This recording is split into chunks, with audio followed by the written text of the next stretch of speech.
Okay, so let's dive right in. We're doing a deep dive on a piece of professional AV hardware today. It's the WolfPack 4K 30 Hertz 8x8 HDMI Matrix Switcher. And really our mission here is to figure out what makes a $600 professional switch so different from a $50 splitter you might buy online. That is the core question, isn't it? An 8x8 matrix. I mean, it lets you route any of 8 HDMI sources, think your cable boxes, PCs, whatever, to any of 8 different screens, or you can send just one source to all of them at once. Right? And that's why you see these things in like sports bars, casinos, big conference rooms, even some really high-end home theaters, places that need fast dynamic content switching. And with environments that complex, control is everything.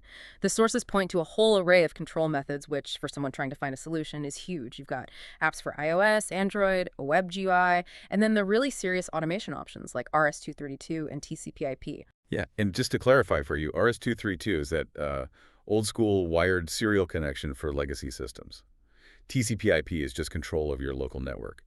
What's really user-friendly, though, is that you can go into that web GUI and name all your inputs and outputs.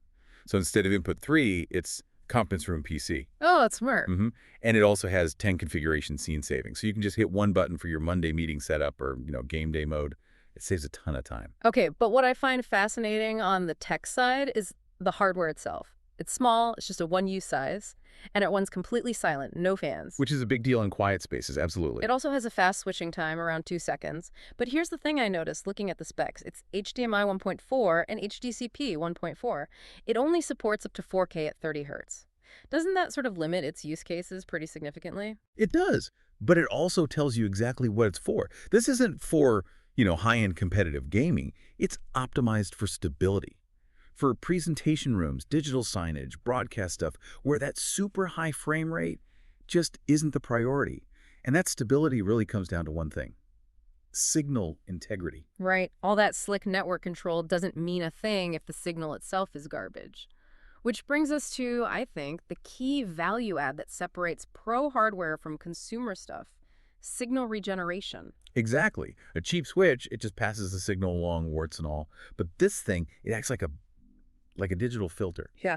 If you've got a weak signal with data jitter and errors, Yeah. this switch literally rebuilds it. It retimes it, it corrects phase errors. The sources say it outputs a brand new, perfect HDMI signal. Wow. So that's one half the problem. What about the other half? EDD. That's the extended display identification data, right? The handshake between the source and the screen. Precisely. And we've all seen it fail. You're in a conference room and the screen just blanks out for 10 seconds. That's a handshake issue. This switcher is designed to kill that problem by managing 23 different ED profiles. So if you have a mix of, say, 4K TVs and older 1080p monitors, how does it stop everything from just breaking? It has an ED learning function. You can actually force the switcher to learn the ED of your least capable display. So maybe that's a 720p monitor. The switch then tells the source, hey, the safest bet for everyone is 720p stereo.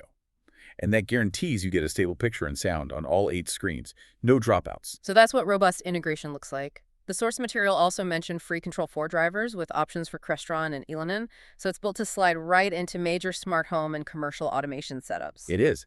And for the real pros out there building custom systems on platforms like AMX or Savant, the full RS-232 script is available. They can write their own drivers from scratch using raw commands.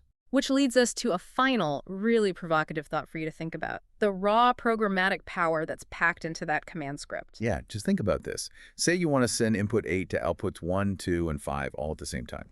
Instead of clicking around in a GUI, the RS-232 command is just 8 by 1 and 2 and 5. That's it. It distills all that complex logic into a single, flawless line of code. It just shows you how much power is really under the hood.